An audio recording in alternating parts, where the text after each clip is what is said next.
welcome to The Fearless Pursuit. I'm Danielle Gilbo. Today we're joined by Isabella and Sebastian, a young Memphis-based indie pop musical duo who are taking control of their artistic journey with expert help from mentors such as Seba's entrepreneurial father and Justin Timberlake's father and manager. The pair met when she was only 17 and him only 11, but Isabella's stunning vocals and Sebastian's multi-instrumental talent blend seamlessly to craft their retro meets modern synth-infused sound. Look for links to their music in our show notes. Their music has hundreds of thousands of downloads from all over the world, even though they've only been a duo for a year. We interviewed them here in Austin, Texas, right after their triumphant performance at South by Southwest. Please enjoy our conversation with musical entrepreneurs Isabella and Sebastian. So hey guys, how are y'all? We're doing great. How are you? I'm very good. I'm very glad y'all are here. Y'all just performed at South by Southwest. It's true. You're just so cool. How was it? It was so awesome. much fun. Oh my gosh. What was the preparation like for that? Did y'all spend every single night for like a week just prepping? Honestly, yes, because... It kind of got to that point. It got to that point because we were invited like 2 weeks before the actual gig. Whoa. And so when we got the email, we were like, we gotta lock in. Yeah, because we were just like Lock in relaxed, practicing for this next gig we have on March 29th. And it's like, hey, come out here. So Yeah, so Wow. come to Austin. We were like, okay, but like, this is crazy. So much to prepare for in like so little time. But it was really fun. It was worth every second of the hustle, you know? That's wonderful. And y'all write all of your own songs. What is the split between that? Does one person do one part of it, the other does like... I think The usually lyrics. I'll start off with a melodic idea, and then we'll work together on the instrumentals. Yeah. And then she'll add vocals onto it. Yeah, And then we take it to the studio. Exactly. So he is the person he plays all of our instruments. We create the flow of the song together, but he's doing like primarily the instrumentation. And then when all of that is done, I go in and I write lyrics, do the harmonies, all that stuff, and we finalize it in the studio together. That is wonderful. How did y'all meet? How did y'all start collaborating? My goodness. So basically I had this rock band. Soundbox. Was it 2022? It was I think. 2022. And in I believe. 2022, we were in the need of a singer, and found Isabella through that. Yeah, and so we collaborated in Soundbox because he was the drummer, and I was the vocalist. And then during that time, we started writing stuff off to the side together, and it was completely different from Soundbox, which is like this classic rock inspired. It's Yeah. really cool. And then we made like this indie pop synth sound. We were like, this is crazy, and it's good. Yeah. And so that's And it's kind like, of like hey, we work well together. we work well together, and so that was kind of our That's great. progression into this. Wow. Okay. When did y'all, maybe individually, so first you say, but when did you realize you wanted to be in the music industry? In the industry, I'd say I really started realizing that, I had my own sound at when I was maybe 11. But, I got into music when I was about 3 playing drums. Wow. And yeah, it's been a journey. Yeah, and then I remember I've always felt this insane connection to music because my family, they don't play instruments, but music was always just so prominent in our house.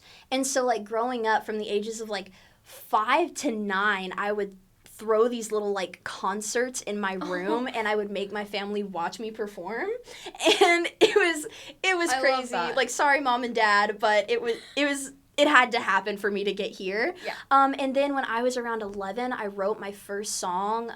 It was a heartbreak breakup song. And I was like, I've never experienced this in my life, but the lyrics are kind of good, actually, for a person who is so small and so young. So I was like, I really think I want this to be my full-time thing. I want a life in this. How did y'all's parents react? Mine were very supportive, especially from the start. My dad was always a big music head. My mom, too, for that sort. But, they're always really supportive of me, At the age of 3, again, my dad caved in and got me a drum set. So. That's wonderful. My parents, they knew that I was just I was different, I guess, in that regard, and they completely nurtured me in that aspect, and they took me to, because I started out in musical theater, and so they took me to every rehearsal for every show. When I was doing School of Rock, they took me there until I could drive, so they have always been there for me throughout this process, no matter how taxing and difficult it gets. That's great. Oh yeah. What are y'all's biggest music influences and why? You go first. Okay. For Isabella and Sebastian specifically, what I love, and I always say this about INS as a project, is it takes this like retro sound and kind of brings it forward with more modern influences. So like for my writing process for INS, it combines things like modern artists like Chapel Roan, Remy Wolf, Sabrina Carpenter, like very glamorous and like futuristic a little bit. But also people like Bowie, Cyndi Lauper, like those people, and Kate Bush also. So I'd say those are mine. I mean, for me, at the age of 3, I really caught on to Stuart Copeland from The Police, and that's what inspired my drum influence. And from there till about the age of 6, that's all I could listen to. Wow. But for more Isabella and Sebastian, I'd say more like 70s to 80s funk, like Parliament. Okay, nice. Yeah. Do y'all ever have disagreements, like creative disagreements, considering you write more like the musical part and you write the lyrics? Sometimes, on but occasion, rarely. But it's more like, I think that this part of the instrumentation should be drawn out longer. He thinks it's good where it is. And then I'm like, okay, you know what, I concede. Like, once we get the lyrics on it, I'm like, that was the perfect length. Like, little things like that. But it's always just like a respectful, like, I think that this might be better. No, but I think that this might be better. So, yeah, honestly, like, we're pretty in sync. And it's rare that we get that, too. That's exactly. really good. Yeah. And y'all have so South by y'all had other band members performing with you, one on drums, one on keys, and one on bass. Yes. How did they plan to, are they usually performing with y'all? And also, do you have disagreements with them? Oh, honestly, okay, so it's Bri, Max, and Hank. Shout out to you guys. We love them so much. I can't recall a time that we've ever had, like, a disagreement with them, because here's the cool thing about them, they're very go with the flow, because, you know, these are mine and Seba's songs, and so they play the music, but also because they're just so incredibly talented in their own regard, like, they bring these little, like, fills and bells and whistles to the song that, like, I never would have thought of. Like, it's just their style of playing applied to our music. It's just so cool to see it happen, you know? That's very rare. I feel like a lot of times in bands, there's a lot of fighting, and it can break the bands up. Oh, my gosh, right? No, there's literally, like, there's no ego, there's no pride. It's just, this project is so collaborative with so many different voices and styles, even. It's just get together and play some songs. Yes, it's just such a great project for everybody to contribute to. It's not very, like, set in stone. Okay. Yeah. Yeah, that's great. Yeah. And when did y'all release your first song as, like, a duo? Helium. Okay. Well, we also did the cover, but... We did the cover, but I think our original song we would released Helium. We released Helium on February 29th. So it actually didn't get a birthday this year, because February was just February 28th and then March. So, oops. Wow. We thought it was cool, though. So that was, that was last year, and we never expected to have this much growth in just, like, 1 year. So this is, like, an astronomical thing to comprehend for us, but it's been such a cool journey. Because how many monthly listeners do y'all have on Spotify? 27,000? Somewhere around there, wow. Which is insane, first of all. Can we just say how crazy that number is for 1 really year? Cool. It's insane. Yeah, and Helium, which was your first song, that has, what, like 600,000 600,000 streams, which is just insane. Unbelievable. I will never get over that. That's a really cool thing. Soon y'all are going to be selling out stadiums. Oh, here's hoping, fingers crossed, and you'll be front row. Oh, thank you. You're so welcome. Thank Anything you very much. for you. Yes, of course. How do y'all prepare for live performances? Because, like, I know for musical theater, it can be very, very different than more like the indie pop rock, hardcore stage band stuff, and you're always on. What are some of your tips? I would say, like, the weeks leading up or, like, right before the show. What are you feeling? Maybe both. We could start from one and chronologically go into the other. You know what? I like that plan. Okay, so I think leading up to it, it's just, I personally just play these tracks. I write the lyrics down. I find different inflections and like vocal things I can do to differentiate the recording from a live performance, because I love musicians who make the live show sound a little bit different. So, like, if they do something different on drums, you're like, oh, wait, Yeah. like that normally doesn't happen. So that's what I do vocally. What would you say is your process? I think for me it's a little bit different, mainly because I handle the technology side. Yeah. Yeah. Like for me, it'll be just making sure I know how to run all my equipment, knowing how to, change out frequencies, search for which frequencies to use, especially in a big show like South by Southwest. Oh, yeah. Yeah, and then for me, I just practice, guitar on the side, practice, I don't know, melodies, the songs. It's pretty simple, honestly. That's good. How many instruments do you play? Because I know you play many. Yeah, mainly drums, bass guitar, piano. I've played marimba before. I have a saxophone. Whoa, He okay. also, can I just jump in here? He's also played theremin for a song on our album. Oh, yeah. No Which way. is crazy. He learned how to do that, which was honestly, that was a fun day in the studio. That's Because crazy. they brought out this giant box, and it was just like, it's crazy how it can make such a frequency. But I remember seeing your hand, and you're like conducting an orchestra in there. And it's Looks like something out of Harry Potter. Oh, yes, wow. literally. Yeah. He's like waving a magic wand, and it was just such a cool thing to watch. So, like, yeah, add that to your list, Yeah, you really should. I feel like I listened to you all at South by, and it was incredible. Thanks. I feel like what really stood out to me was the very beginning of each of y'all's songs had a very unique, hook. Yeah. Like, immediately, I was like, oh, this is going to be good. And I don't know how to explain it, but was that kind of what the original melody you had, or did y'all ever tweak it afterward?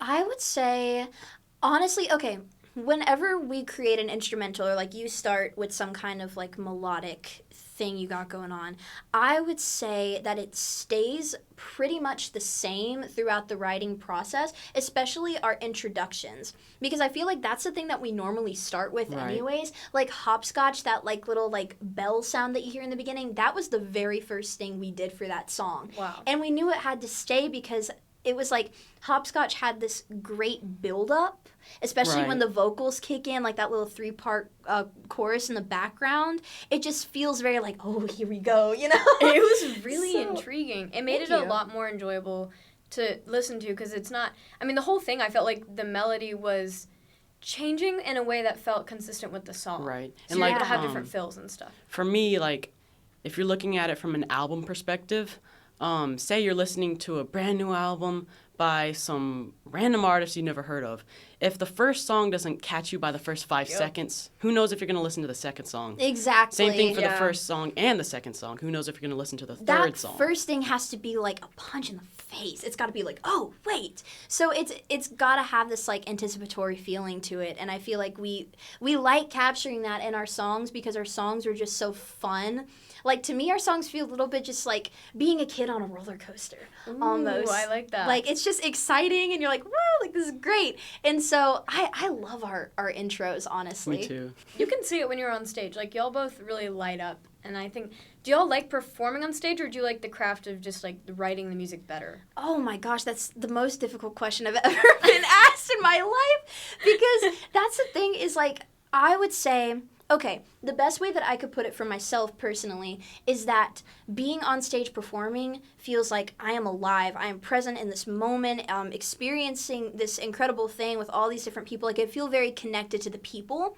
Yeah. When I'm writing a song, I feel very connected to myself. It's it's a cathartic experience for me because it's the thing that I know that I was just like born to do. I feel it every time I write something. And so being in my own element, like in my room, I have this corner. I'll put my comforter in this little nook in my bedroom, and that's how people know, like, oh, she's writing something, she's cooking. So every time I'm in there, it's like it is just me and my thoughts and my pen and my paper. And I don't know if I could pick a favorite, but yeah, on stage, connected to the people, writing, connected to myself. Okay, yeah. What about you? For me, I'd say on stage, I love it because I can just inspire people on the street. Oh, yeah. But my favorite would honestly be just like sitting at the piano or something and just I'm playing, and suddenly something just clicks. Yes. You know? And we've had that feeling together. Like, there are literally times that we've been just in our home studio and he'll play something cool and then I'll be like, oh, wait, and you follow it with this. And then he's like, yes. And, like, we both jump out of our seats. And it's like, it is such a fun process to be in with you and, like, have these moments together where it's just like a freaking light bulb, you know? I know, right? So, yeah, honestly, let me change my answer. Like, writing. Okay, That's the best. Especially writing as a duo. Yes. Yeah. Oh my gosh, having someone to like bounce ideas off of. It's like when you're in the gym with like a gym buddy and you're both like encouraging each other and it's like, okay, go off. Like whatever you just did, like that was great, do it again. Yeah. So yeah, it's really fun. Do you enjoy being in the studio as well, recording? For sure. Oh my gosh, my heart could explode. I love it so much. It's such a great process. It's like, oh my gosh, the people we work with, because we record at Young Avenue Sound, and it's just all the people there are so just in tune with us, and they get it, and I feel very in my element when I'm in the studio. Right, me too. Yeah. It's really great. What are y'all's short-term and long-term goals for this band? Oh, that's a good question. Wait. You go first. I would say a short-term goal is us releasing our album in June. I was going to say the same thing. Super exciting. We have a lot of new stuff on the way, like never before heard. Like Right. that I'd say is our short-term goal. Long-term goal, I think selling out stadiums. world domination. It's INS Nation up in here. Like I would love, selling out stadiums, just like on the road, experiencing, traveling, and playing music more than anything. Well, it's wonderful if you enjoy what you're doing for a living like that. Oh, yeah. It's never going to feel like work for you. No, Right. never. It's just, yes, it's a creative process, and I'm doing it with you, and it's like we've grown so close over the years, and it's like doing it with my brother, you know? Yeah. It's like awesome. That's wonderful. Yeah. How do y'all advertise your songs and your performances? Ooh, honestly, we've gained like quite a following on Instagram, and they're all very interactive, and they are very responsive to us. And so whenever we have something coming up, we usually just like make silly little videos on Instagram. I love that. And people are very receptive to that, and they're always like, we had people show up to the South by Southwest show because we advertise on Instagram, and they were like, we weren't even going to go participate in South by Southwest until we saw you were performing. And that was like, that was the moment I was like, everything we're doing is so worth it right now. Like we reached somebody, and that is all that matters. And y'all also created like a remix challenge online, right? We did, yes. That's and going we had crazy. such a good turnout. Like we had 2,000 entrants and 58 different countries. That was the coolest, and so many just like absolute jams, you know? Like it's so cool to think how much undiscovered talent there is in the world, and especially like it brought me back to kind of my roots, especially because it's like you're looking at all these people who have yet to like really make a name for themselves, and it reminds me of like when I was just starting out, and it was like exactly I see myself in these people, so it's a really cool experience. Now it's just going to be tough to choose one. I know, but we're working on it. We're cooking. That's good. How did y'all come up with that idea, though? We had a lot of requests. We had a lot of DJs reach out to us to do a remix. They were saying that they were like playing our song in clubs, like these club remixes, and asking people if they could remix the song. And we were like, it was just like on the car ride home. And it's like, what if we just do a remix contest? Yeah, so. like let's freaking do it. And we just jumped into it, and we told everybody what was happening, and we've had such a good turnout. So that's wonderful. Yeah, it worked in our favor. How are y'all gonna decide? We honestly. What's your process? What we're doing right now is we're picking our top 10, and then we're comparing everybody's top 10, and then narrowing it down. Yeah, process of elimination style. So we're listening, and if it's got like a hook or something that just grabs our attention, we put it on our good list, you know? Yeah, no, exactly. Well, I have to know, since y'all are just so accomplished already, what advice would you be able to give to like aspiring musicians? Oh. For me, I'd just say keep working, keep practicing. Yeah. I would say follow your intuition, and remember what you were put on this earth to do. I feel like for me especially, there were a lot of times that I faced like hardship and these obstacles in my music career that made me think like maybe this really isn't what I was supposed to be doing. and then I'd like go to the studio and write something incredible or perform and see the faces in the crowd just like so into it, and I'm like, this is mine and no one can take this from me, and it's ours, you know. Right. It's ours to create and it's ours to nurture. So yeah, I would say just follow your intuition. Don't let anyone, or just don't let life tell you this isn't what you're made to do. Yeah. I think music is such an important part of everyone's lives. Oh my gosh, yes. And I feel like so many people discredit it.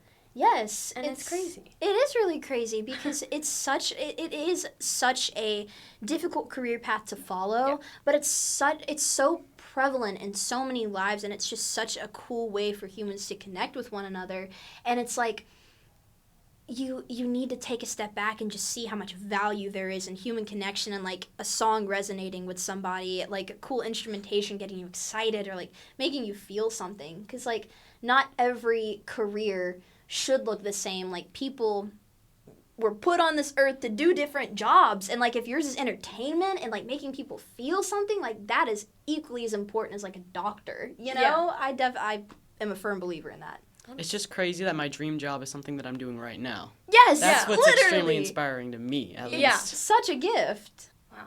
And also, you're very young, which helps. Yeah. Oh yeah, helps a lot. Little babies. Little tiny babies. You are my age, so you're also a baby. But yeah. That's Do y'all have any advice for young people, especially young women, who maybe don't know exactly what they want to do? They don't know if they want to do something in like entrepreneurship and music. Like, what advice would you have for them for finding their passion? I would say it kind of, for me, it would go back to listening intuitively. There are a lot of people who will discredit career paths because they are too emotional, or like for women, just too feminine. And I feel like it is such a gift to be in tune with your emotions, and it will lead you to the path that you were supposed to be following. You know, and so when you know something in your heart of hearts, this is what I am setting out to do, or you feel yourself leaning one way or the other, listen to that and go for it. Like, don't ask yourself, what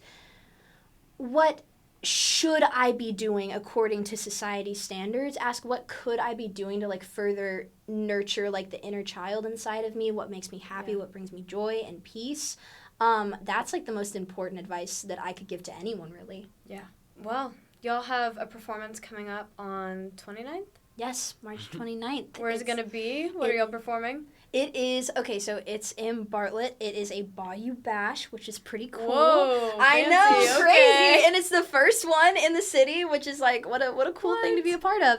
We're doing an hour and a half. We're doing a lot of originals, some literally we've never played before. We just finished them up in the studio. They're the last 2 songs on our album. Oh my goodness. Which is so awesome. Every time I think about it, I'm like, yes. But yeah, and then a few covers that people may recognize. But yeah, it's just like a fun gig. And where is it? Bartlett. So, yeah. Oh, wonderful. Okay. It's in Tennessee, which is a little ways from here. But yeah, it's gonna be a blast. That's great. And y'all have an album coming out, a full album in June. Yes, in June. Can you tell us the title? It is called "Is Anybody Listening?" It's a lyric from our song Lavender. So I love that song. It's so good. It's so I'm so proud of Lavender. Like, with as much humility in my heart as I can muster, it's like that song just brings me so much happiness. It's so good. Well, yeah, I'm so happy for you guys. You guys are so cool, and I really hope that y'all get to play out and sell out all these stadiums and be bigger than anyone ever and have your world domination. Thank you so much. Yes, of course. Thank you for coming on my podcast. Yes, thank you for having us. Love y'all. Love you. Bye. Bye.